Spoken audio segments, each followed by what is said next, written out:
Super spooky stories for kids. Creepy classics.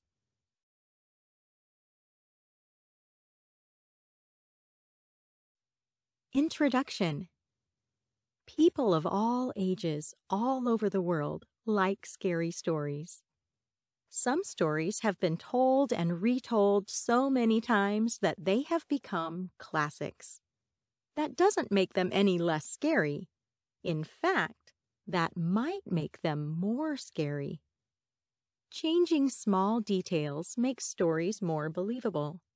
Imagine a story that takes place somewhere you have never been. It might make it harder for you to imagine it happening.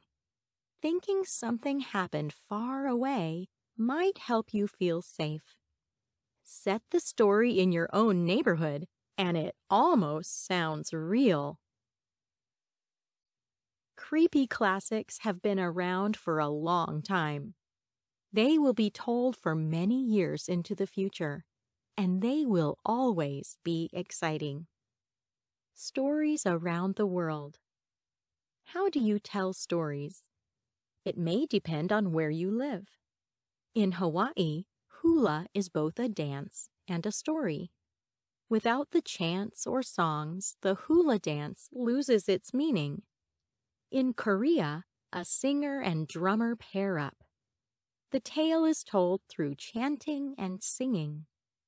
Stories in Ghana are performed with an audience. Tribal history, fables, and lessons are told. Dancing, drumming, and singing are all part of storytelling. Sometimes the audience joins in. Indigenous people in Australia have told the same stories for 300 generations. That is more than 7,000 years. To have the same stories told in the same way for so long is amazing. Chapter 1. Dracula's Secret. Based on the original story by Bram Stoker. Jonathan looked out the window of the carriage. It was foggy outside. Hundreds of bats were flying through the air. He could hear wolves howling. He clutched the secret packet he was carrying tighter. His boss, Mr. Hawkins, had asked him to deliver it all the way to Romania. He was to take it to Count Dracula of Transylvania. Frightful fact. Transylvania is a real place. It is in Romania. A Romanian castle called Bran Castle inspired the castle in Dracula. Today, it is a monument that people can visit. Even though Dracula made Transylvania famous, the story was not published in Romanian until 1990. The carriage stopped in front of a huge castle. Jonathan stepped out. He swallowed. Then he rang the doorbell. A man in a fancy suit opened the door. "Welcome to Transylvania," he said. "I've been expecting you." The Count led Jonathan to a dining room full of food. "Are you eating too?" Jonathan asked. The Count smiled. Two sharp white teeth glimmered in the candlelight. "I will eat later," he said. Who was Bram Stoker? Bram Stoker was born in Ireland in 1847. He worked at Dublin Castle. At night, he wrote for a newspaper. In the late 1870s, he started working with an actor named Sir Henry Irving at a theater in London. Some believe Irving was part of Stoker's inspiration for Count Dracula. Stoker's first novel came out in 1875. He wrote 12 novels during his life. In 1897, Dracula came out. Stoker died before it became the huge success we know today. "Here are your papers," Jonathan said.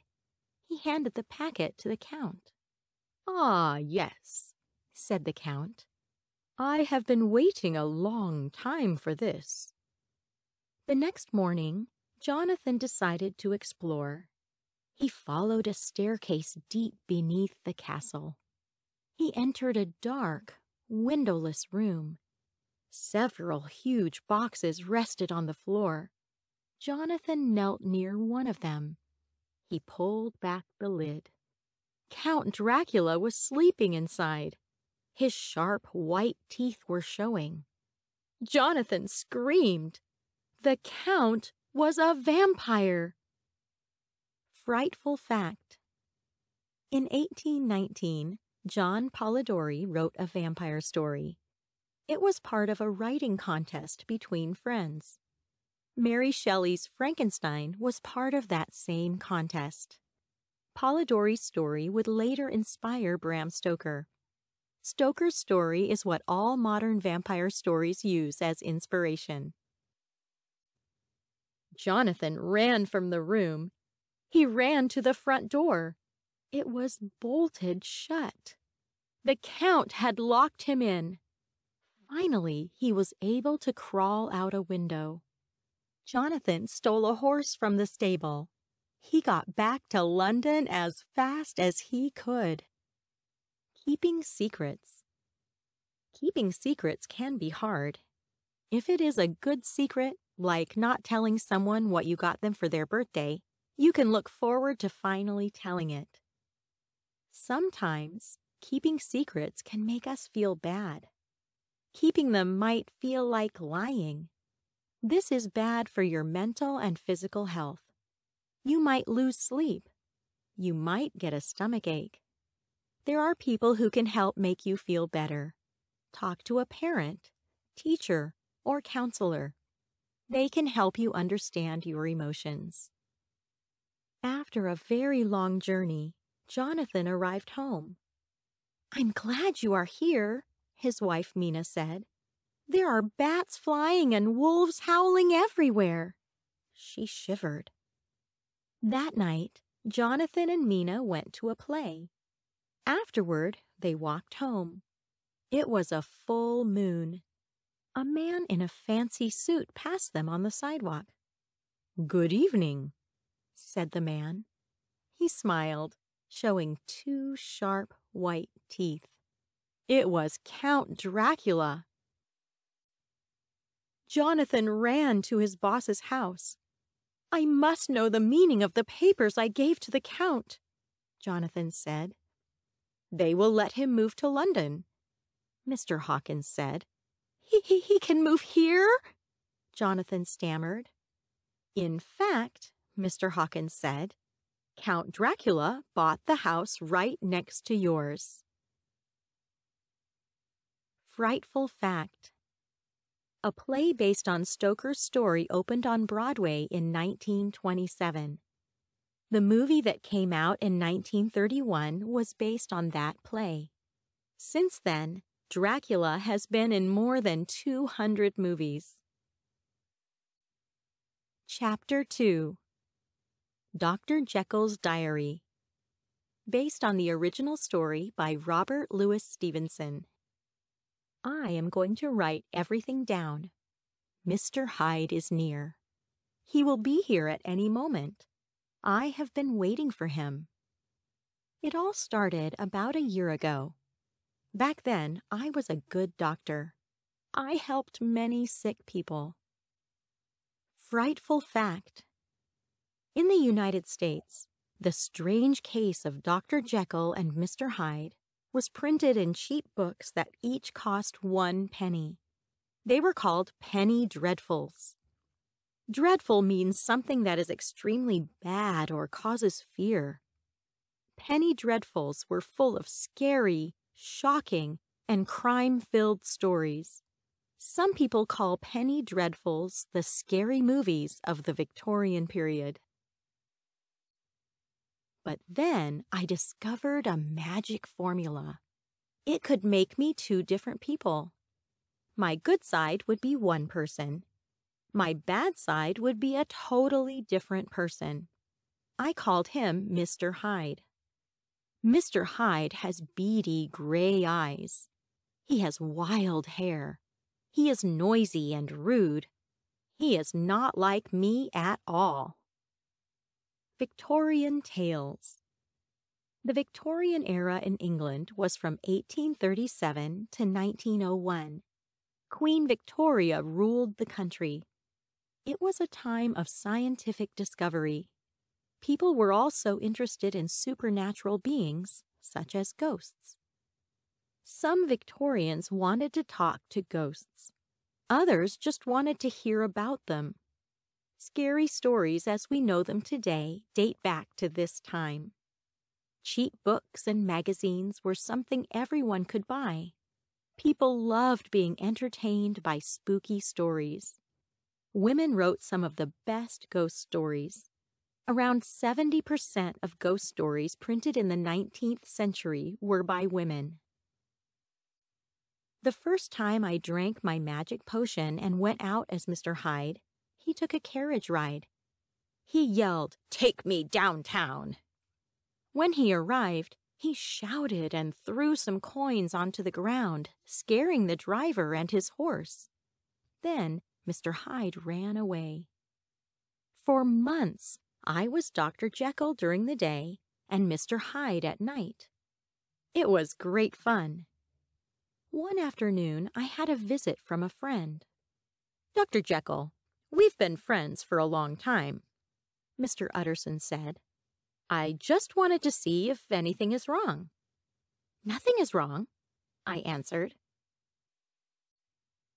"This new friend of yours, Mr. Hyde, seems to be trouble," said Mr. Utterson. "Dear Mr. Utterson," I said, "Mr. Hyde is simply interesting. He is fine. I am fine. Now, goodbye. I have work to do." Who was Robert Louis Stevenson? Robert Louis Stevenson was born in Scotland in 1850. As a child, he was often sick.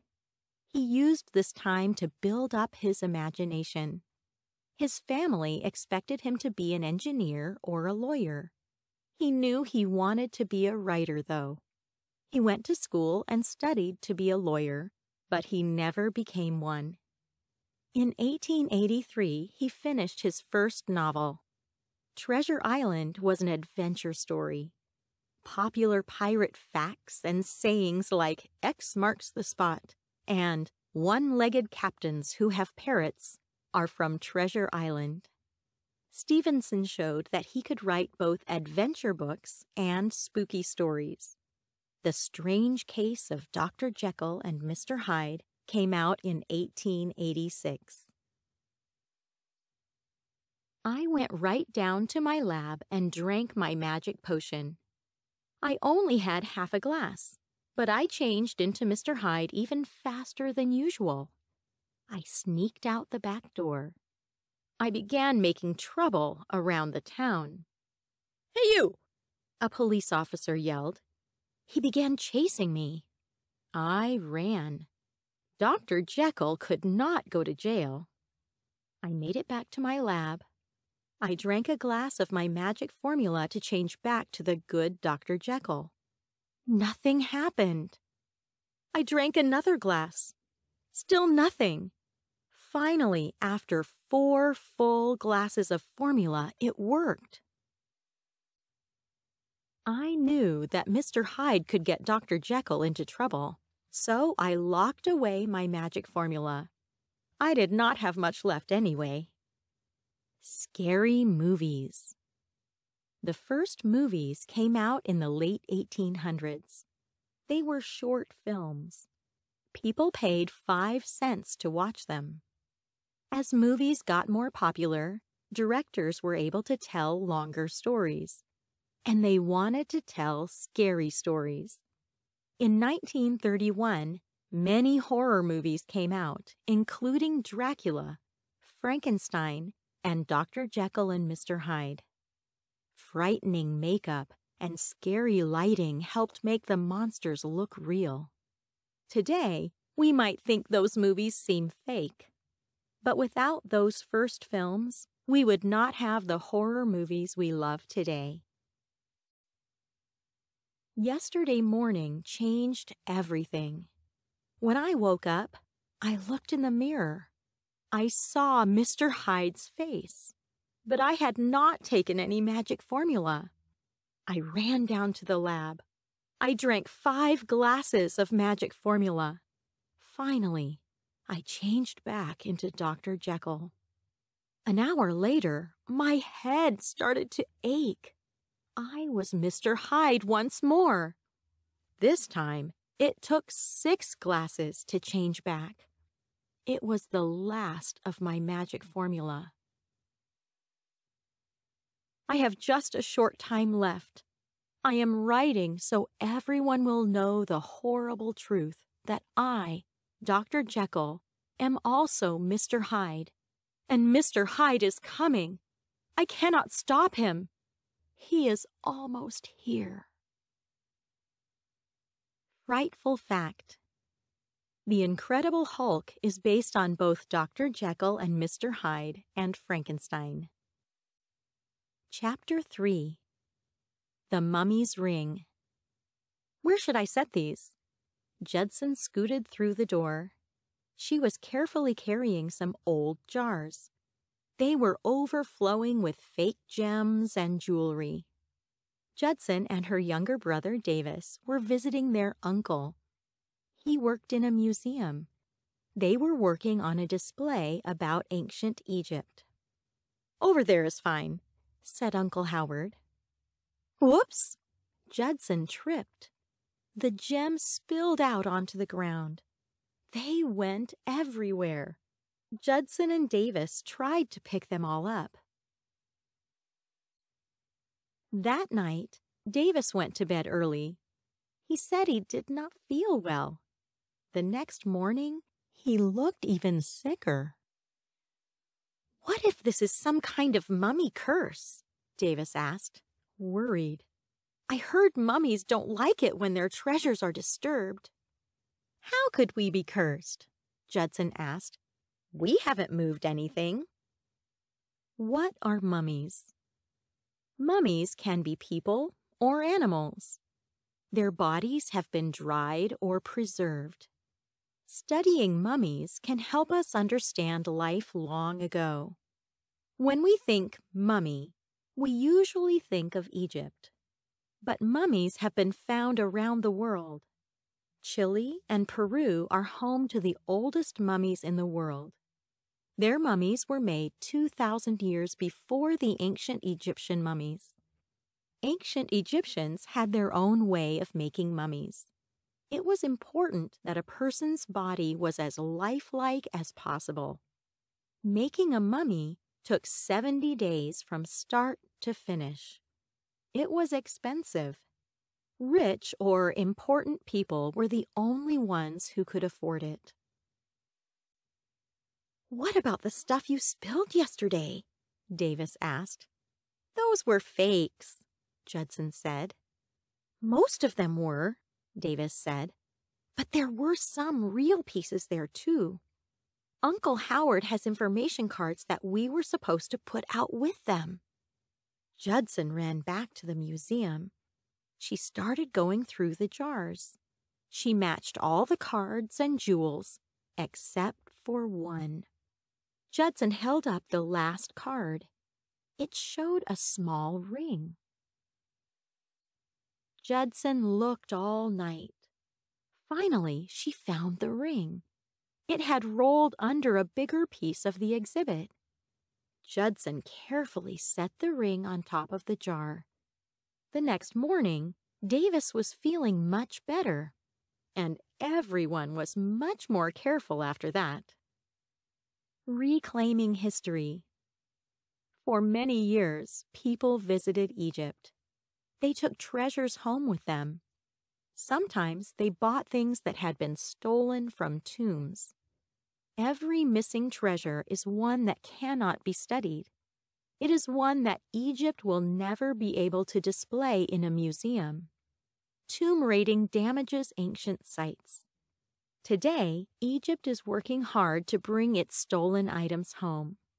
Many museums around the world have objects that were taken from other places.